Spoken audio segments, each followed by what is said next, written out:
BJP ವಿರುದ್ಧ ಬಂಡೆದ್ದಿದ್ದ ಮಾಜಿ ಸಚಿವ ಈಶ್ವರಪ್ಪ ಉಚ್ಚಾಟನೆಯಾಗಿದ್ದಾರೆ. ಬಿಜೆಪಿಯಿಂದ ಈಶ್ವರಪ್ಪ 6 ವರ್ಷಗಳ ಕಾಲ ಉಚ್ಚಾಟನೆಯಾಗಿದ್ದಾರೆ. ಈಶ್ವರಪ್ಪರನ್ನ ರಾಜ್ಯ ಬಿಜೆಪಿ ಶಿಸ್ತು ಸಮಿತಿ ಉಚ್ಚಾಟಿಸಿದೆ.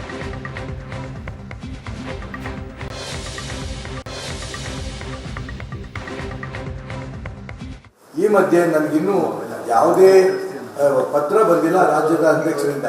ವಾಪಸ್ ಇದನ್ನ ಉಚ್ಚಾಟನೆ ಮಾಡಿದ್ದೀನಿ ಅಂತನಾಗಲಿ ಅಥವಾ ಸಸ್ಪೆಂಡ್ ಮಾಡಿದ್ದೀನಿ ಅಂತಾಗಲಿ ನನಗೆ ಯಾವುದೇ ಪತ್ರ ಬಂದಿಲ್ಲ. ಆದರೂ ಕೂಡ ನಾನು ಅದನ್ನು ನಿರೀಕ್ಷೆ ಈಗಲೂ ಮಾಡ್ತಾ ಇದ್ದೇನೆ. ಉಚ್ಚಾಟನೆ ಮಾಡಬೇಕು ಅಂತ ಕಾಯ್ತಾ ಇದ್ದೆ. ಮಾಡಲ್ಲ ಅನ್ನೋ ಪ್ರಶ್ನೆ ನಡೀತಾ ಇತ್ತು. ಈಗ ತುಂಬ ಸ್ಪಷ್ಟವಾಗಿ ಹೇಳ್ತೀನಿ, ನಾನು ಯಾವ ಉಚ್ಚಾಟನೆಗೂ ಹೆದರಲ್ಲ. ನಾನು ಈಗಾಗಲೇ ಸ್ವತಂತ್ರವಾಗಿ ಸ್ಪರ್ಧೆ ಮಾಡೋದು ಶಿವಮೊಗ್ಗ ಲೋಕಸಭಾ ಕ್ಷೇತ್ರಕ್ಕೆ ಸ್ಪಷ್ಟ ಅಂತ ಹೇಳಿದ್ದೆ. ನಿಲ್ಲೋದು ಸ್ಪಷ್ಟ, ಗೆಲ್ಲೋದು ಸ್ಪಷ್ಟ. ಮಾನ್ಯ ನರೇಂದ್ರ ಮೋದಿ ಪ್ರಧಾನಮಂತ್ರಿ ಮಾಡೋದಕ್ಕೆ ಕೈ ಎತ್ತೋದು ಸ್ಪಷ್ಟ. ಈ ಮಧ್ಯೆ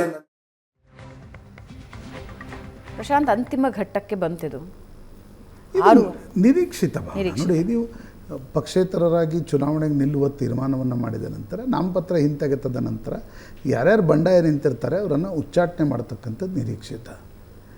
ಯಾವುದು ಕುತೂಹಲ ಅಂತ ಕೇಳಿದರೆ, ಈಶ್ವರಪ್ಪನವರು ಶಿವಮೊಗ್ಗದಲ್ಲಿ ಎಷ್ಟು ವೋಟ್ ತೆಗೆದುಕೊಳ್ತಾರೆ ಅದು ಕುತೂಹಲಕಾರಿ. ಈಗ ಈಶ್ವರಪ್ಪನವರು ಬಿ ಜೆ ಪಿಯಿಂದ ಉಪಮುಖ್ಯಮಂತ್ರಿ ಆಗಿದ್ದರು, ರಾಜ್ಯಾಧ್ಯಕ್ಷರಾಗಿದ್ದರು, ಶಿವಮೊಗ್ಗ ನಗರದಿಂದ ಸತತವಾಗಿ ಆರಿಸಿ ಬರ್ತಾ ಇದ್ರು. ಬಟ್ ಇಬ್ರು ಇಷ್ಟು ಮಟ್ಟಿಗೆ ಎಳ್ಕೊಂಡು ಹೋಗಬಾರ್ದಿತ್ತು ಅಂತ ಅನಿಸ್ತದೆ. ಬಿಜೆಪಿನೂ ಹೌದು, ಈಶ್ವರಪ್ಪ ಅವರು ಹೌದು. ಅದೇ ಒಂದು ಈಗೋ ಫೈಟ್. ಈಶ್ವರಪ್ಪ ಅವರು ಪಕ್ಷದಲ್ಲೇ ಬೆಳೆದವರು, ಪಕ್ಷನ ಬೆಳೆಸಿದವರು. ನೋಡಿ, ಅದೇ ಒಂದು ಈಗೋ ಫೈಟು ಪಾರ್ಟಿಯಲ್ಲಿ ಈಶ್ವರಪ್ಪನವ್ರಿಗೂ ಯಡಿಯೂರಪ್ಪನವ್ರಿಗೂ ಇರ್ತಕ್ಕಂಥ ಈಗೋ ಫೈಟ್. ಇಷ್ಟು ದಿನ ಯಡಿಯೂರಪ್ಪನವರು ಬೇಸರಗೊಂಡು ಇರ್ತಾಯಿದ್ರು, ಈ ಬಾರಿ ಈಶ್ವರಪ್ಪನವರು ಬೇಸರಗೊಂಡು ಹೊರಗಡೆ ಹೋಗಿದ್ದಾರೆ. ನನಗನ್ಸೋದು 2-3 ತಪ್ಪುಗಳು ನಡೆದಿವೆ. ಒಂದು, 2023 ಅವರು ಟಿಕೆಟ್ ಕಟ್ ಮಾಡಿದ್ದು.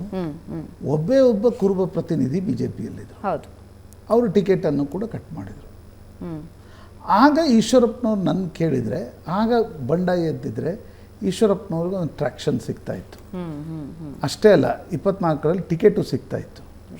ಆಗ ಈಶ್ವರಪ್ಪನವರು ಪಕ್ಷದ ಶಿಸ್ತಿನ ಸಿಪಾಯಿ ಅಂತೆ 1 ನಿಮಿಷದಲ್ಲಿ ಬರೆದು ಕೊಟ್ಟರು, ನನಗೆ ಟಿಕೆಟ್ ಬೇಡ, ನಾನು ಪಾರ್ಟಿ ಕೆಲಸ ಮಾಡ್ತೀನಿ ಅಂತ.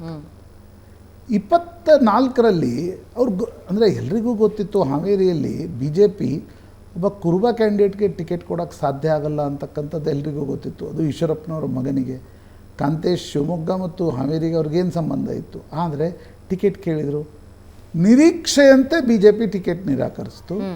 ಈಶ್ವರಪ್ಪನವರು ಅನಿರೀಕ್ಷಿತವಾಗಿ ಬಂಡಾಯ ಎದ್ರು.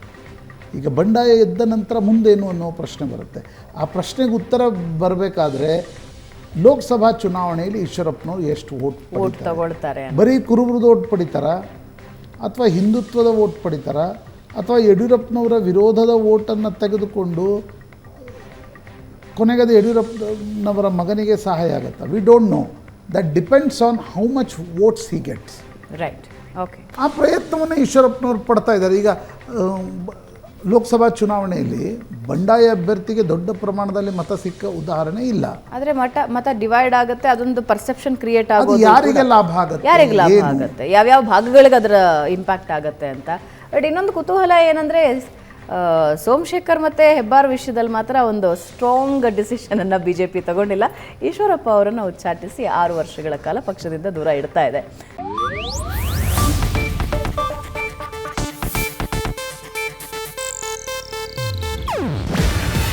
ಇದು ಏಷ್ಯಾನೆಟ್ ನ್ಯೂಸ್ ನೆಟ್ವರ್ಕ್ ಪ್ರಸ್ತುತಿ. ನೀವು ನೋಡ್ತಿದ್ದೀರಾ ಏಷ್ಯಾನೆಟ್ ಸುವರ್ಣ ನ್ಯೂಸ್.